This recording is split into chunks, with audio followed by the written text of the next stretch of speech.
Teacher officers, welcome to EduTap and welcome to another important daily current affairs series sessions in which we cover the important general awareness and economic and social issues current affairs from examination point of view. It really feels great to be back after quite a long time, and I believe that all of you are also absolutely doing well and preparing well for our upcoming examinations. We all know that NABARD examination phase 2 exam is just scheduled in this particular week only. So we have to ensure that we are up to date with all the important current affair articles before the examination. And that's why today we are here with a very important session where we are going to cover the important current affairs for 1st to 7th of January 2026. If I'm audible and visible to all of you, please give me a thumbs up in the chat box so that we can start with today's session. So my dear future officers, let me tell you that when it comes to the current affairs, we all know that having knowledge about the current affairs is not just enough. We have to ensure that we are not just mugging up the things, but we are understanding the things. And that's why we will be trying to do our best in decoding these articles into the best of the simple language so that we can not just cover these things, but we can also understand them and we can connect the basic facts to understand them in a clear manner, right? So guys, I believe that that my voice is clear to everyone and we are good to go with today's session. And my dear friends, now before starting the session, here is the list of topics that we are going to cover in today's session, where you can see that the first 3 articles are important for both phase 1 and phase 2, and the remaining articles are only important for phase 1 of the examination. Why? Because phase 1 and 2 are those covering those articles which are directly related to the topics which are mentioned in the syllabus, but the remaining ones are quite general current affairs which can only be asked in the phase 1 of the examination, right? Thank you Avantika, Shreya, for giving me the thumbs up in the chat box that yes, all the technicalities of the session are good. Now let's start today's session with the new energy, and you all know that the 2026 has just started, and today we are going to start the current affairs journey for 2026 year, right? So today we are going to cover the current affairs from 1st to 7th of January 2026. So let's start. The first article here is the first advanced estimates of GDP for fiscal year 2025-2026. So my dear friends, National Statistics Office that works under the Ministry of Statistics and Program Implementation has released the first advanced estimates of the gross domestic product for financial year 25-26. Now सबसे पहले इसको समझना बहुत जरूरी है कि ये है क्या। देखिए दोस्तों, अगर हम सबसे पहले हमें समझना होगा कि जीडीपी क्या है। So what exactly is the GDP? So guys, इसको एक तरीके से समझते हैं हम। Let's take an example that India, that this is India, right? और इंडिया एक बड़ा फैक्ट्री है। India is the one big factory. So basically first thing is what? Gross. So basically all the final goods which are produced in this particular factory, be it car, clothes, your mobile phones, everything. So basically सबकी value को हम यहां पर total करेंगे, that is gross. Then domestic means within this particular boundary, guys, within this particular boundary, right? We are not talking about the foreign boundaries, we are talking about only this boundary. इस boundary के अंदर जो भी products बन रहे हैं उनको calculate किया जाएगा, and then it is the product, gross domestic product. तो इन सभी प्रोडक्ट्स का टोटल मिला के जो इस विद इन द बाउंड्री बने हैं, so that's what the GDP is the total value of the final goods and services which are produced within the country within 1 year. So that's what we call GDP. अब ये जो GDP है India की, ये किस तरीके से आगे जाने वाली है? How exactly it is going to perform in the 25-26, right? इसकी क्या रफ्तार होगी? इस चीज को आइडेंटिफाई करने के लिए NSO has released the advance estimates. Now these numbers are not final in nature, these are just the estimates. That means जो हमारा एग्जिस्टिंग एरिया है, जो हमारा एग्जिस्टिंग डेटा है, उसके बेसिस पर हमने आइडेंटिफाई किया कि कितनी इंडिया की जीडीपी ग्रोथ रेट हो सकती है in the financial year 25-26. For example guys, अगर आप एक सर्टेन डिस्टेंस को ट्रेवल करते हैं तो आप देखते हैं ना गूगल मैप्स पर कि अभी इस पर्टिकुलर स्पीड से अगर हम जाएंगे तो हम कितनी देर में अपनी डेस्टिनेशन तक पहुंच जाएंगे, राइट? तो हम हमेशा देख रहे होते हैं कि ठीक है, as per the present traffic conditions, how much time it will take us to go there. So इसी तरीके से as per the present scenario and the way the different sectors are behaving and the way they are growing, that's how we are basically identifying the GDP growth forecast of the country. I hope this is clear to everyone, right? So basically NSO has come up with the first advanced estimate. So these numbers are not final, ये बस एक estimate है, ठीक है? So it has been released with the expenditure components both at the constant and the current prices. तो constant prices और current prices दोनों पर हमने इन values को identify किया है. So advanced estimates, indicator based and compiled using the benchmark indicator method. Benchmark indicator method का इस्तेमाल करके advanced estimates को यहां पर आइडेंटिफाई किया गया और रिलीज किया गया by the NSO. Now they are available for the previous financial year and are extrapolated using relevant indicators reflecting the performance of these sectors. आप देख सकते हैं, मैंने आपको बताया कि जो एग्जिस्टिंग डेटा है, अभी तक हमारी जो ग्रोथ रेट रही है, लास्ट ईयर में कैसी परफॉर्मेंस है, उसके बेसिस पर हमने उन डिटेल्स को एक्स्ट्रापोलेट किया और उसके बेसिस पर हमने एक एस्टिमेट निकाला कि कैसे इंडिया की जीडीपी आगे बिहेव करने वाली है. Now moving ahead guys, so हमने इसके लिए different ministries, departments, private agencies की help Lee. We compiled all the data and on the basis of that we try to identify what exactly will be the GDP growth forecast, right? And that's how, let me tell you that the people who are preparing for NABARD examination, let me tell you that this particular question can be asked. So let's try to cover the important details of this news article. So real GDP की पहले हम बात करते हैं. It has been estimated to grow by 7.4% in fiscal year 25-26. Against the growth rate of 6.5%. तो last year growth rate थी 24-25 में 6.5%. Now we are expecting it to grow to 7.4% in fiscal year 25-26. अब बात किसकी हो रही है? रियल जीडीपी की. तो हमने जीडीपी को समझा, राइट? अब रियल जीडीपी क्या है? तो रियल जीडीपी वो जीडीपी है जब हम इन्फ्लेशन के इंपैक्ट को सब्ट्रैक्ट कर देते हैं तो हमें मिलता है real GDP. Clear to everyone? When we are eliminating the impact of inflation on the GDP, then we calculate the real GDP, then we get real GDP and that will be 7.4%. Now when we add the impact of inflation, then we get nominal GDP. जब हम impact यहां पर हटा देते हैं, जब हम impact हटाते हैं inflation का तो मिलता है real GDP और add कर देते हैं तो क्या मिलेगा? nominal GDP. तो ये वैल्यू ज्यादा होनी चाहिए. You can see here on the screen. It is 8% in the fiscal year 25-26. So without inflation, that is real GDP, it is 7.4%, and with inflation, that is nominal GDP, that is at 8%. So now the buoyant growth in the services sector has been found to be a major driver. सबसे पहले buoyant growth का क्या मतलब है? Services sector में buoyant growth हुई, that means एक strong growth देखने को मिली जो कि at present जो growth थी, जो last year की growth थी, so उससे काफी ज्यादा है, right? Which is better than the normal state. So buoyant growth is in the services sector. इसकी वजह से सर्विस सेक्टर बन गया major driver of this real GVA growth. That will be 7.3% in the fiscal year 25-26. Now there must be a question in your mind कि सिर्फ GVA growth क्या है?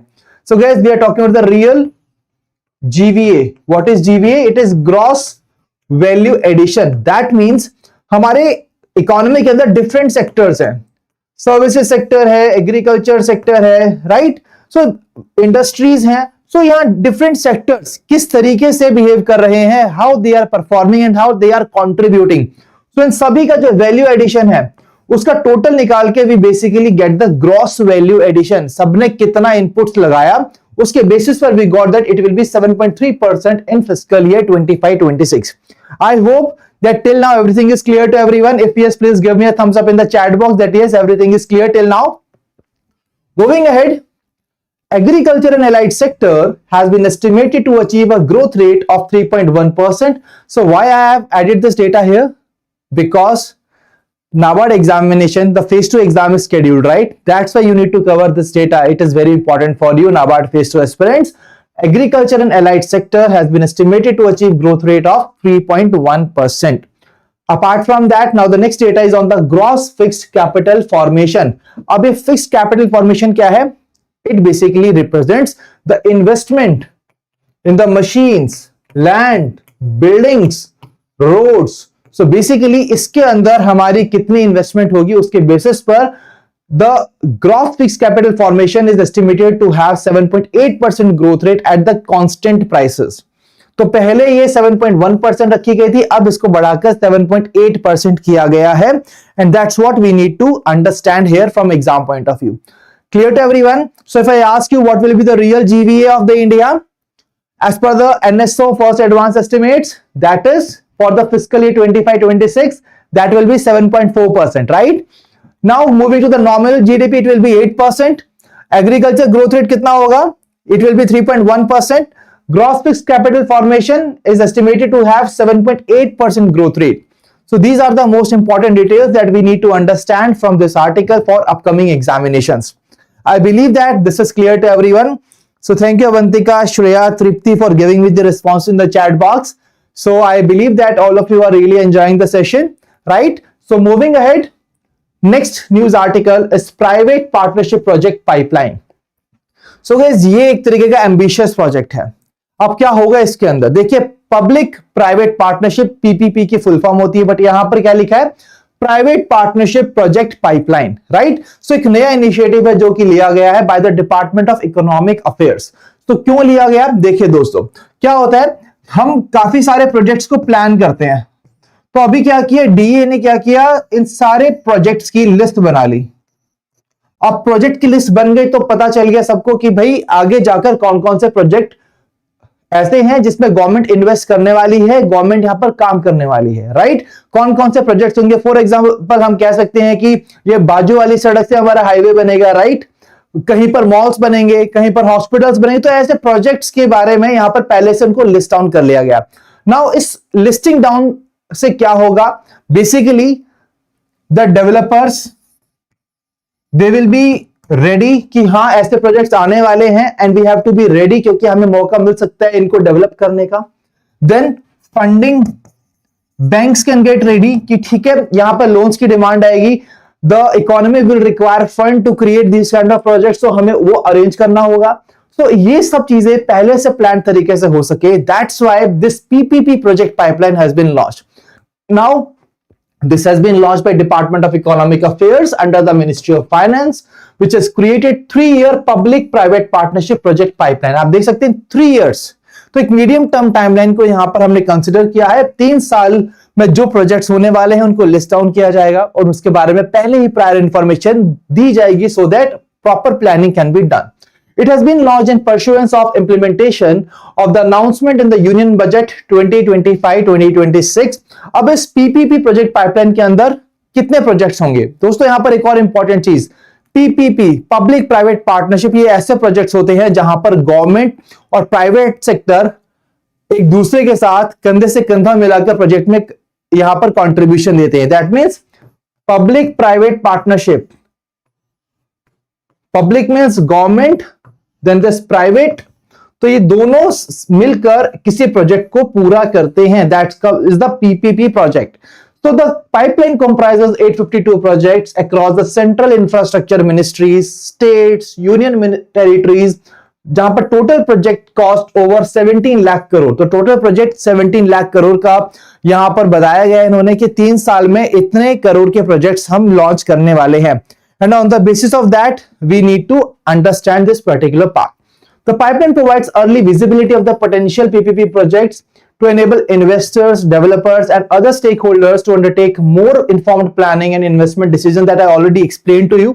That when we will be earlier having the list, so basically we will be able to understand that how exactly we are going to work upon. For example, guys, आपका upcoming जो examination है, आप उसके basis पर देख लेते हैं कि यार पेपर की डिमांड क्या है, क्या क्या चीजें करनी होंगी, किस तरीके से प्रिपरेशन करनी होगी मुझे उसकी.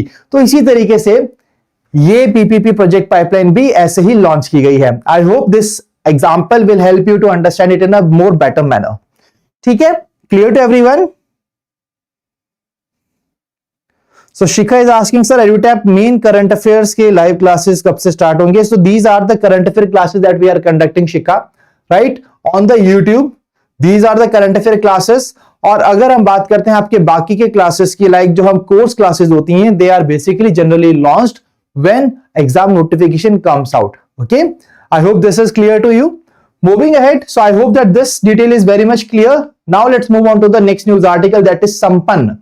तो Sampann stands for System for Accounting and Management of Pensions. आप देख सकते हैं Sampann is a system of accounting and management of pension. तो पेंशन से रिलेटेड जो भी मैनेजमेंट सर्विसेज हमें चाहिए, that will be done by Sampann system.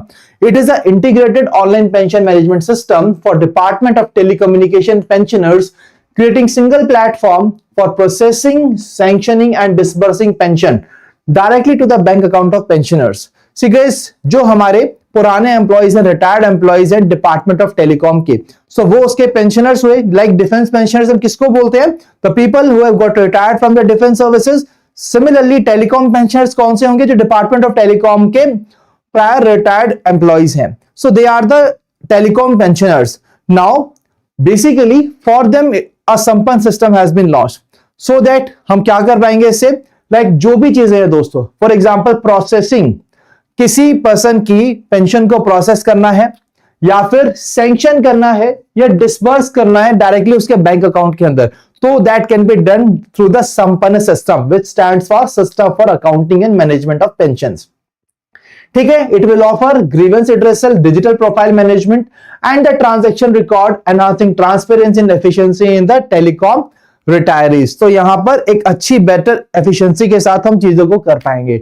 सो संपन्न सिस्टम किसके लिए है? टेलीकॉम पेंशनर्स के लिए है. What is the full form? It stands for system for accounting and management of pension. That's all we need to understand from here. और इसकी tagline भी आप देख सकते हैं दोस्तों, विच इज संपन्न जीवन निश्चित जीवन. संपन्न जीवन निश्चित जीवन is a timeline. It is a tagline for the Sampann system. I hope this is clear to everyone. So Kanjit is asking, will this session be available after this live session? Yes, definitely. You can watch the recording of the session anytime at your convenience. Okay. Moving to the next news article, 79th BIS Foundation Day. So guys, Bureau of Indian Standards has celebrated its 79th Foundation Day. And this was basically been celebrated on January 6. January 6 को BIS ने अपना 79th Foundation Day celebrate किया, the day on which it was established. Okay, and on the occasion BIS standardization portal को launch किया गया. So दोस्तों क्या होता है, जब भी हम कोई नया स्टैंडर्ड बनाते हैं तो उसके लिए एक प्रपोजल दिया जाता है, फिर उसके ऊपर कंसल्टेशंस होती है, बहुत सारी मीटिंग्स होती हैं, फिर उसके ऊपर उसका एक ड्राफ्ट बनता है, उसके बाद पब्लिक कमेंट्स होते हैं, फिर उसको फाइनलाइज किया जाता है. Now all these things can be done in a paperless manner and in a more efficient manner through this standardisation portal. Clear to everyone? एक फ्यूचर रेडी प्लेटफॉर्म बनाया गया which integrates entire standard development life cycle from proposal to publication into a single interface. एक single interface पर इसको launch किया गया है, BIS standardisation portal. Now guys, Bureau of Indian Standards, the national standard body of India. So ये responsible है India के अंदर स्टैंडर्ड्स को प्रपोज करने के लिए, उनको पब्लिश करने के लिए. ठीक है, अब आप सोच रहे होंगे कि कौन सा स्टैंडर्ड है जो ये देती है, ये कौन सा स्टैंडर्ड है दोस्तों? For example, let's take an example. Right now you know winters are going on, right? So winters are going on. Many of you must have ordered geysers, water geysers for yourself, right? So that you can enjoy, right, the hot water in this cold winters. So दोस्तों, जब आप geyser purchase करते हैं या फिर कोई और electric appliance purchase करते हैं तो वहां पर कौन सा मार्क देखते हैं? कोई मुझे बताएगा चैट बॉक्स के अंदर, कौन सा मार्क वहां पर देखते हैं आप? जब भी कोई इलेक्ट्रिक अप्लायंस लेते हैं तो कौन सा मार्क वहां देखते हैं आप? ISI mark. ISI mark. तो आपका जो गीजर है आपको शॉक देता है या नहीं देता है? वो शॉक नहीं देता आपको. क्यों? क्योंकि सारे के सारे स्टैंडर्ड्स को फॉलो किया जाता है इसको प्रिपेयर करने के लिए, इस गीजर को बनाने के लिए. और ये स्टैंडर्ड्स कौन बनाता है? BIS बनाता है. तो ये सारे स्टैंडर्ड्स को फॉलो करेंगे तभी वो ISI मार्क मिलेगा और तभी आपको एक क्वालिटेटिव प्रोडक्ट देखने को मिलेगा. So guys, I think now you are able to understand with this daily life example that how exactly what kind of standards this BIS is responsible for in our nation, right? Absolutely, Avantika, Tripti and Shreya, ISI is the right answer to that part. So ISI mark, I hope that इससे आपको clearly पता चल गया कि कौन सा standards को BIS बनाता है. So BIS को establish किया गया था 1947 के अंदर as the Indian Standard Institution और इसको फिर transform किया गया 1987 as the BIS.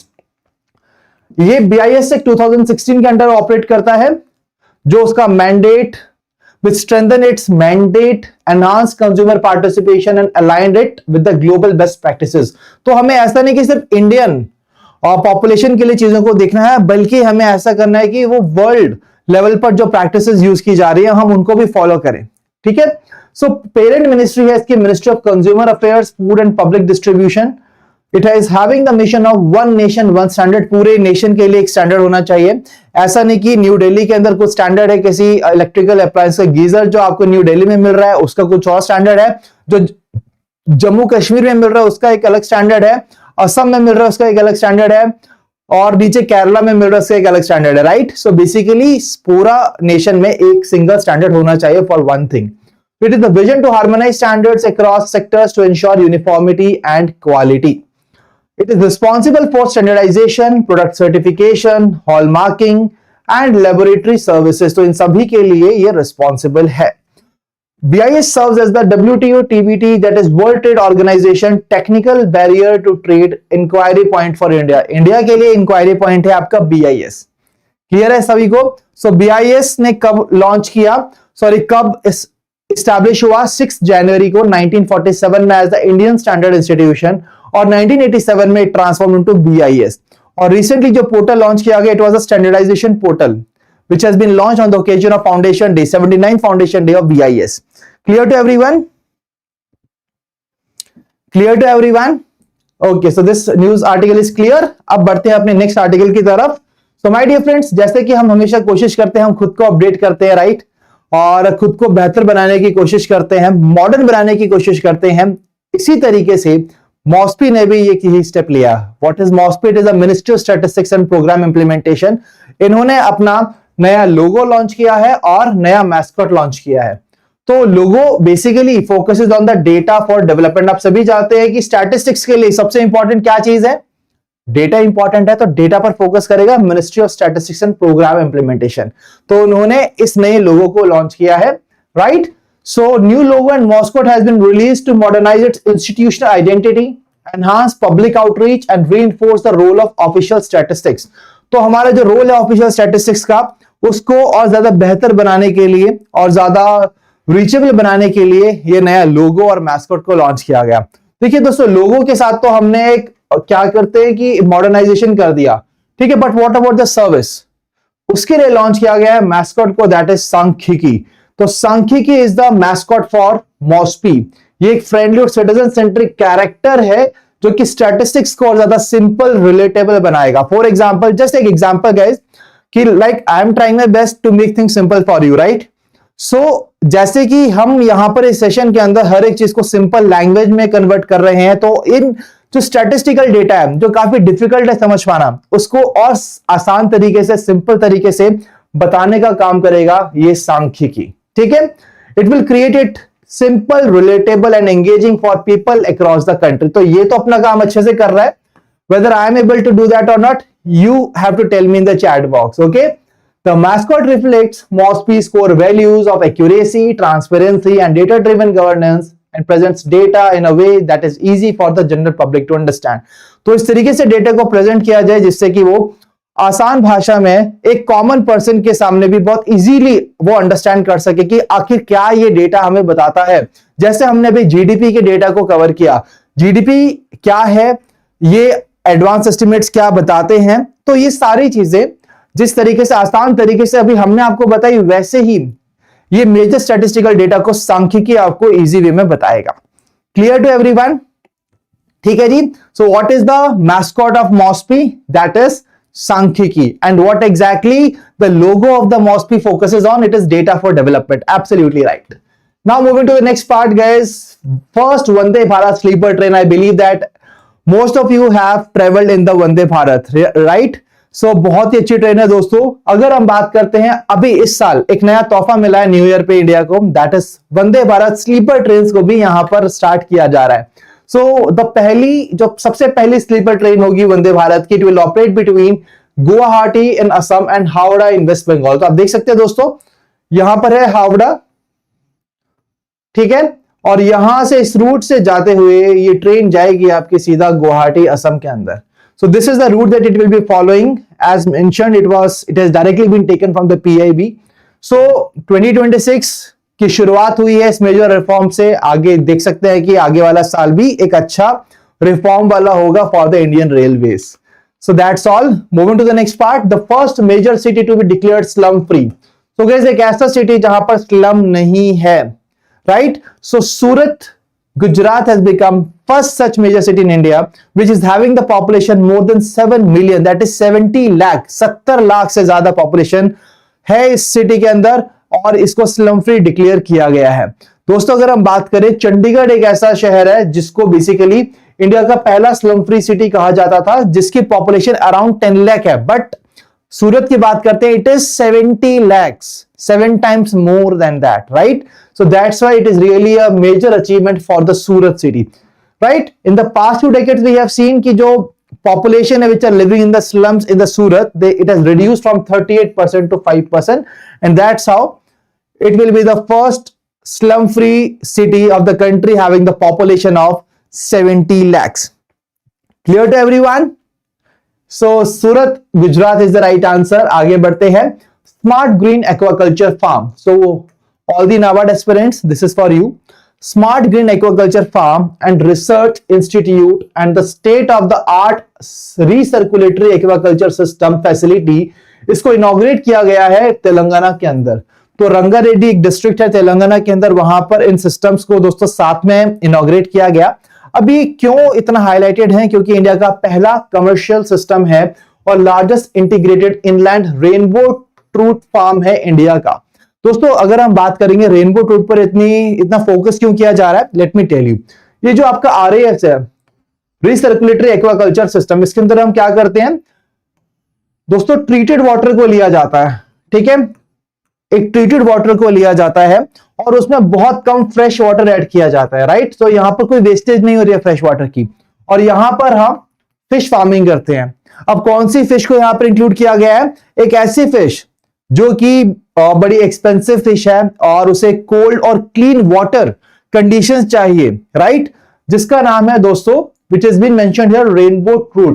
तो ये रेनबो ट्रूथ की यहां पर फार्मिंग की जा सकेगी in this particular recirculatory aquaculture system. तो इसको लॉन्च किया गया तेलंगाना के अंदर. Clear to everyone? So this is clear. आगे बढ़ते हैं नेक्स्ट आर्टिकल पर, world Braille day. So world Braille day दोस्तों हर साल हम सेलिब्रेट करते हैं 4 जनवरी को. एंड ब्रेल क्या है ये आप देख सकते हैं दोस्तों, फोटो से आपको पता चलेगा. ये टेक्टाइल राइटिंग और रीडिंग सिस्टम है used by people who are blind और have low vision. The people with the low vision और who are blind, they use this, right, so that they can understand the language, they can understand what exactly has been written. तो दोस्तों इस Braille के जरिए हम क्या कर सकते हैं, एक 6 डॉट का सेल होता है और इसके जरिए हम क्या कर सकते हैं, हम यहां पर किसी भी इंग्लिश अल्फाबेट को लिख सकते हैं. And with the help of that these people will be able to understand what has been written, right? So that's where Braille basically is really a revolutionary thing. और इसको बनाया किसने था? It was created by Louis Braille. और Louis Braille की birth anniversary को हम celebrate करते हैं on 4 January when we celebrate world Braille day. Clear to everyone? Clear है सभी को? ठीक है जी. World Braille day every year 4 January. Louis Braille discovered this Braille, a tactile reading system, writing and reading system. So इसीलिए इसको world Braille day 4 जनवरी को celebrate किया जाता है. आगे बढ़ते हैं दोस्तों. पहला insect, the first insect to get legal rights in the world, and that insect is Amazonian stingless bees. तो अमेजोन की स्टिंगलेस बीज को यहां पर राइट दिया गया कि उनको पूरा राइट है, पूरा हक है जीने का और फ्लरिश करने का. सो इसीलिए it has become the first insect to get legal rights in the world. Now they have right to exist and flourish. A campaign which secure the rights for the insects. तो इसको launch किसने किया दोस्तों? इसको spearhead किया रोजा वेस्किस एस्पिनोजा ने, जो कि अमेजॉन रिसर्च इंटरनेशनल की फाउंडर हैं, राइट? और उन्होंने डॉक्यूमेंट किया और देखा कि ये जो बी है दोस्तों, इट इज स्टिंगलेस. तो इसी को यहां पर राइट्स दिलाए गए हैं, legal rights in the world. The declaration is the declaration of rights for the native stingless बीज. एक लैंडमार्क डॉक्यूमेंट बनाया गया जो रिकॉग्नाइज करता है inherent rights of these pollinators. In pollinators की इनहेरेंट राइट्स को यहां पर ये डिक्लेयर करता है और प्रोटेक्ट करता है. And that's how Amazonian stingless bees has become the first insect to get legal rights in the world. बिल्कुल सही जवाब. So I hope कि आप सभी इसका नाम याद रख पाएंगे. So what is the name of that insect which has basically become the first insect to have the legal rights in the world? What is its name? Amazonian stingless bees. Absolutely right. Amazonian stingless bees is the right answer. Moving to the next part, guys. Former Bangladesh Prime Minister Khaleda Zia has passed away recently. She was the first female Prime Minister of Bangladesh. That's what we have to cover from this particular article. Next, so guys, that was the last article of the today's session. So till now we have covered around 11 articles, my dear friends, from 1st to 7th of January. One of the most important articles today we have tried to cover.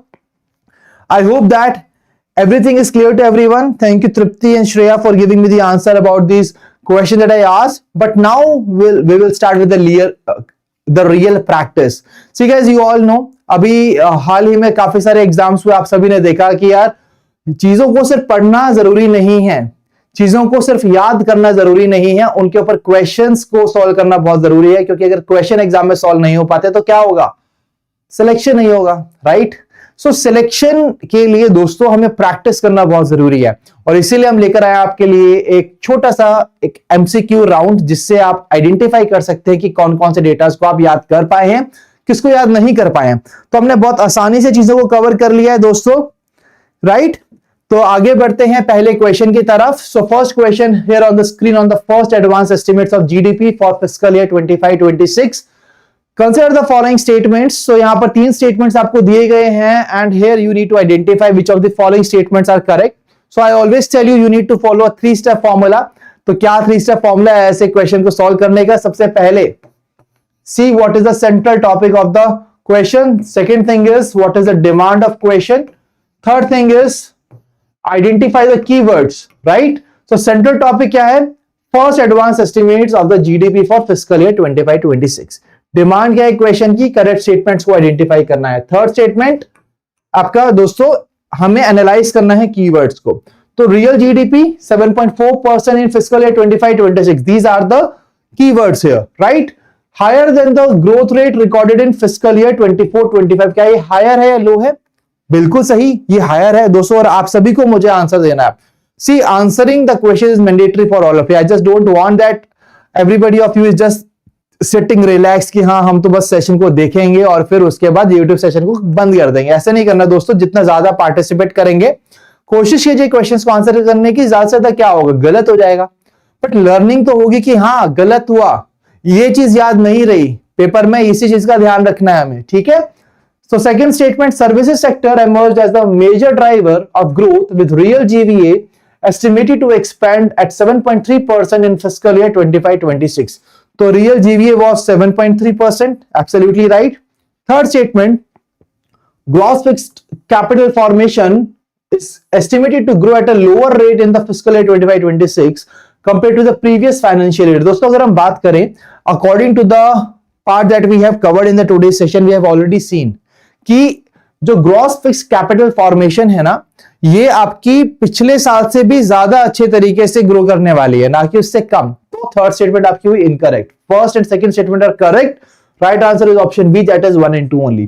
You can see here that it will be 7.8% in fiscal year 25-26. It was 7.1% in the previous financial year. So that's why third statement is absolutely incorrect. And the people who have given me the right answer is Seja, Shreya, Simran, Avantika, Tripti. Well done guys, you have given the right answer. Please mark +1 in your answer sheets. Well done. आगे बढ़ते हैं अगले question की तरफ. थोड़ा सा आसान question है, मगर एक थोड़ा सा टिपिकल क्वेश्चन है. क्यों? संपन्न को हमने पढ़ा था, अब संपन्न का फुल फॉर्म आपको बताना है चैट बॉक्स के अंदर.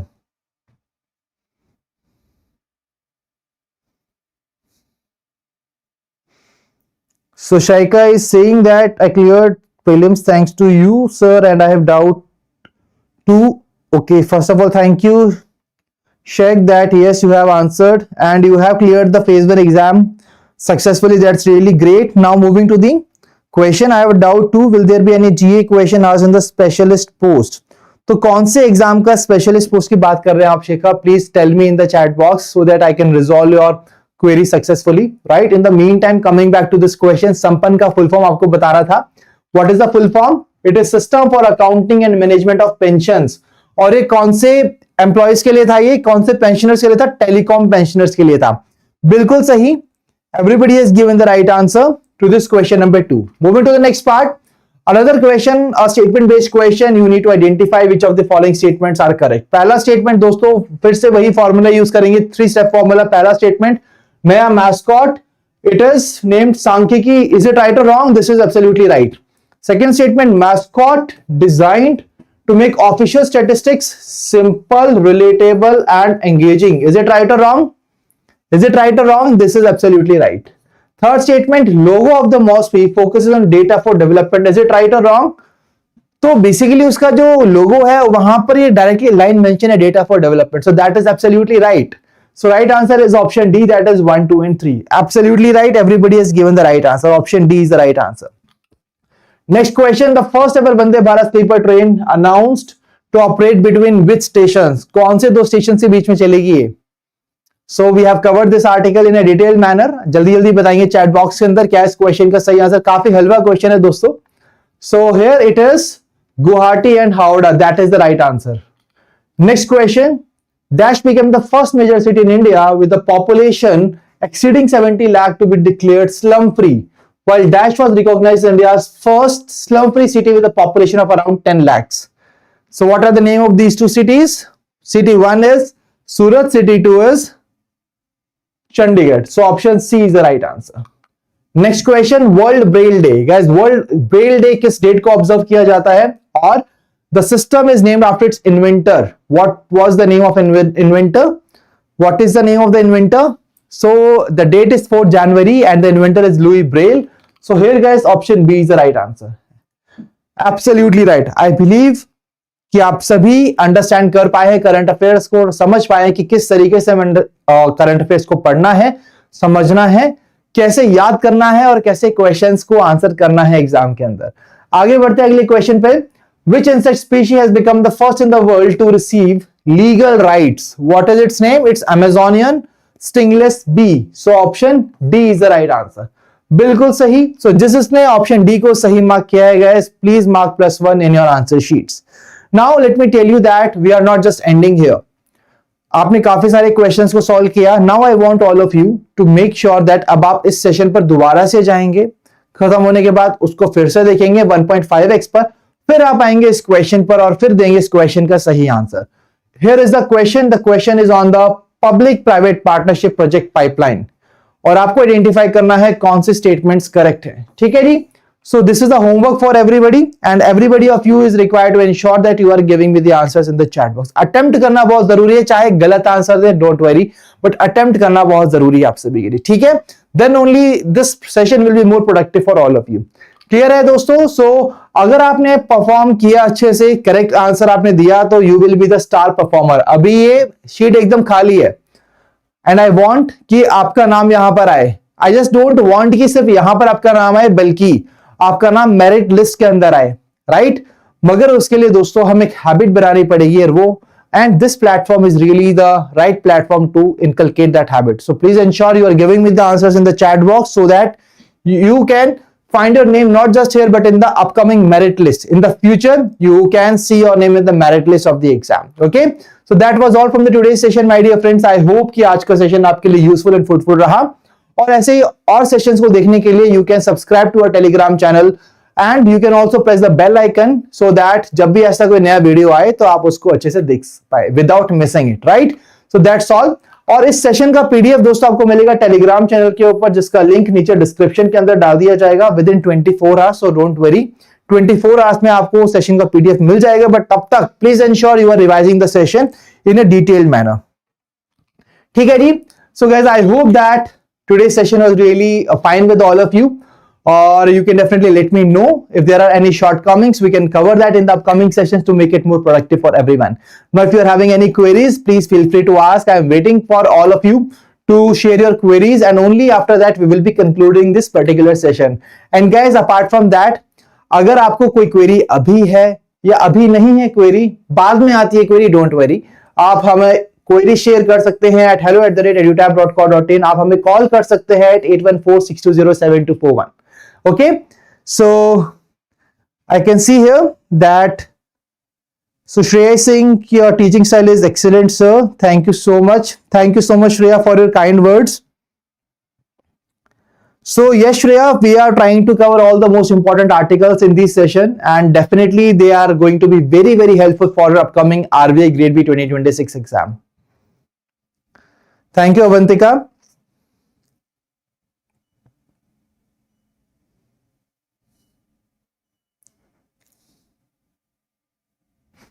So for the specialist post in fisheries, will there be any question asked from GA in paper 2? So Sheikh, what you can do that you can just share your query at hello@edutap.co.in, right?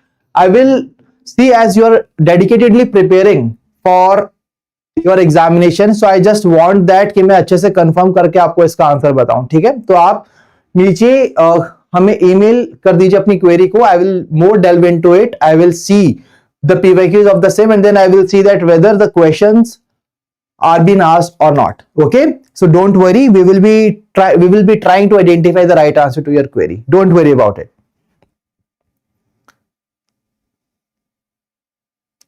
So guys, schedule के बारे में बहुत students का एक doubt है कि ये classes अब हम कब conduct करेंगे. Let me tell you that for now we are starting it twice a week, Tuesday, every Tuesday and every Thursday. Every Tuesday and every Thursday at 5 p.m. you will be having these sessions, right? CT 360 series session every Tuesday and Thursday at 5 p.m. So please ensure that you are joining me on these days to have, you know, these current affairs sessions so that you can stay updated. Not just stay updated, but you can understand these current affairs. You can learn how to cover them and how to retain these current affairs from examination point of view. So I hope that now all the doubts are being cleared. सभी students के doubts clear हो चुके हैं, right? So guys, now I will be meeting you in the next session.